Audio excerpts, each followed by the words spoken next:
Je vais appeler Guillaume Arnaud-Deslions pour me rejoindre pour cette première séance sur les chiffres clés. Guillaume étant le spécialiste de la musique des chiffres. Donc ça va être un grand bonheur pour vous de l'entendre et de l'écouter. Je voudrais remercier Guillaume et l'équipe de la FIN, mais aussi toutes les entreprises de la filière, puisque c'est la première année qu'on est en mesure de vous présenter ces chiffres clés à l'Assemblée générale, donc en mars. Ce sont les chiffres clés, je rappelle, de la saison nautique, septembre 23, août 24. Habituellement, ces chiffres étaient plutôt disponibles en juin, début juillet, et nous les présentions à notre conférence de presse de début de saison, début septembre, ce qui était quand même un peu décalé dans le temps par rapport aux chiffres desquels on parle, surtout dans notre monde actuel qui bouge très vite dans tous les sens. Donc Guillaume, je te laisse la main. Merci. Je reste avec lui au cas où. C'est prudent. Merci Jean-Paul.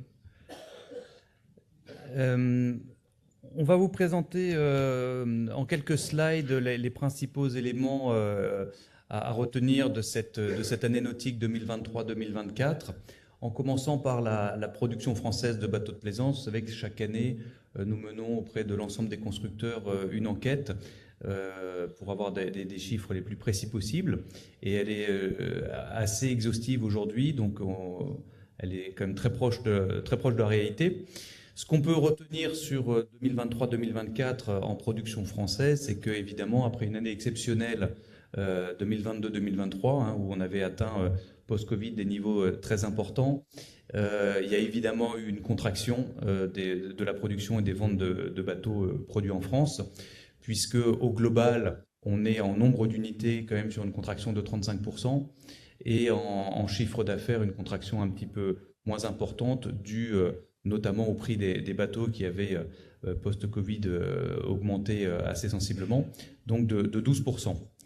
Cette évolution, elle est particulièrement marquée sur le secteur, et cette contraction particulièrement marquée sur le secteur des bateaux à moteur de petite taille, et notamment les bateaux à moteur de moins de 9 mètres, comme vous le voyez sur ce tableau, avec une forte contraction de 48% en nombre d'unités et pratiquement 60% en chiffre d'affaires. Et on peut retenir également que la partie voilier, qui représente en termes de chiffre d'affaires quand même la grosse partie de l'activité de l'industrie nautique française, c'est vraiment une spécificité française, a mieux résisté sur la période que la partie bateau à moteur. Alors c'est intéressant de regarder un petit peu, on voit cette contraction du chiffre d'affaires, c'est intéressant de le regarder un petit peu sur du plus long terme, et en reprenant un peu un historique, là on l'a fait sur 30 ans. Vous avez en bleu le chiffre d'affaires de la production française depuis 30 ans, et donc on retrouve très bien les marqueurs, la crise de 2008 avec une baisse très conséquente, ensuite toute une période de remontée jusqu'au petit décrochement lié à la crise Covid. Cette année 2022-2023 exceptionnelle, on a passé pour la première fois la barre des 2 milliards d'euros de chiffre d'affaires au niveau de la production française, et puis cette contraction 2023-2024, mais où on reste quand même malgré tout à un niveau de chiffre d'affaires tout à fait élevé, à 1,8 milliard. En rouge, on voit bien l'importance de l'export au niveau de l'activité. C'est vraiment un moteur de notre activité, puisque l'export en 30 ans, le taux d'export de la production française est passé de 35% en 30 ans à 80%, et ça fait déjà pas mal d'années que nous sommes quasiment tout le temps à 80%, donc l'export a vraiment une place fondamentale dans notre activité. Si on s'intéresse un petit peu au marché français, vous avez ici, là, depuis 20 ans, l'évolution des nouvelles immatriculations qui nous sont fournies par la Direction des Affaires Maritimes.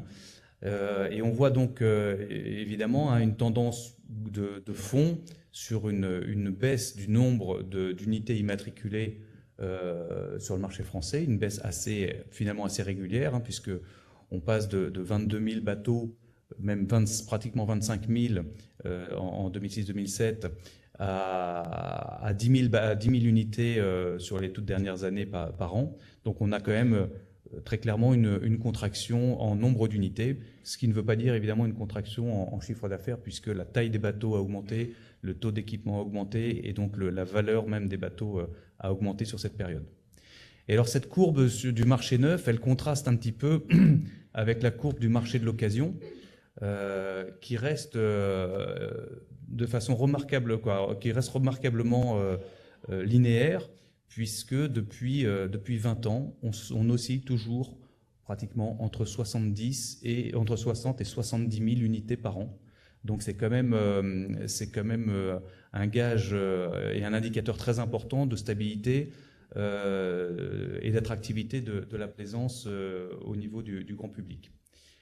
Donc aujourd'hui, vous voyez, sur la dernière période, on est encore à 60, entre 62 et 63 000 unités immatriculées sur le marché français. Et enfin, toujours sur le marché français, un autre indicateur positif qui montre l'attractivité, c'est l'évolution du nombre de permis qui sont délivrés chaque année. Et on voit que non seulement il n'y a pas de baisse, mais on est en progression. On est en progression depuis une vingtaine d'années. Et aujourd'hui, c'est à peu près 100 000 permis qui sont délivrés par an en France. Donc ça montre aussi, ces éléments-là montrent aussi l'attractivité constante et qui reste très forte et l'envie de pratiquer. Voilà un petit peu pour les principaux éléments qu'on souhaitait vous montrer. Je vais laisser la parole à Jean-Paul pour la synthèse de cette présentation de chiffres. Merci Guillaume. Ces chiffres sont disponibles maintenant ? Oui, tout à fait. Ces chiffres sont disponibles. Le rapport annuel, vous savez, qu'on appelle les chiffres clés du nautisme, qui était disponible habituellement fin juillet, sont finalisés. Le rapport est finalisé et va être mis à votre disposition d'ici la fin de la semaine. Donc vous aurez le rapport complet avec tous les éléments d'ici vendredi. Audrey, c'est bien ça ? Même jeudi, vous voyez. Vous aurez donc beaucoup plus de détails à l'intérieur de ce document. Donc la baisse des bateaux neufs se poursuit depuis beaucoup d'années dans notre secteur d'activité. On le voit, l'impact des bateaux moteurs de moins de 9 mètres est énorme, mais c'est aussi normal puisqu'ils représentent une très grande partie du nombre d'unités vendues. Donc quand ce secteur baisse, c'est l'ensemble où c'est très visible. C'est quand même à pondérer par l'activité de la vente des bateaux d'occasion qui reste à niveau et même c'est plutôt amélioré ces dernières années. Et les bateaux d'occasion représentent 6 bateaux d'occasion pour un bateau neuf. Donc quand on cumule dans l'ensemble, le nombre de nouveaux propriétaires ou de propriétaires qui changent de bateau reste quand même important. Je ne pense pas que c'est ici qu'on débattra de toutes les raisons qui expliquent que les bateaux neufs se vendent moins. On le sait tous, il y a eu une très forte inflation des prix. Et hier, j'ai écouté la réunion constructeur, c'était un des points majeurs depuis le Covid qui joue forcément sur ce sujet. Il y a certainement aussi d'autres éléments, le vieillissement d'une partie des propriétaires de bateaux, notamment sur les petits bateaux moteurs, qui était une vraie culture en France. Voilà. Mais c'est à prendre en compte quand même et à prendre en compte pour notre industrie. Donc l'attractivité est quand même toujours là, parce qu'en dehors des mutations de propriété qui restent solides, des permis qui continuent à évoluer, tous les autres signes plus difficiles à mettre en chiffre, donc on ne présente pas ici, de la pratique et tout ça continue à évoluer. Donc à nous de l'animer, à nous de l'utiliser pour dynamiser notre marché. Guillaume m'a ressorti hier les chiffres, les statistiques immatriculation mutation des 6 premiers mois de cette saison, donc septembre 24 à février 25.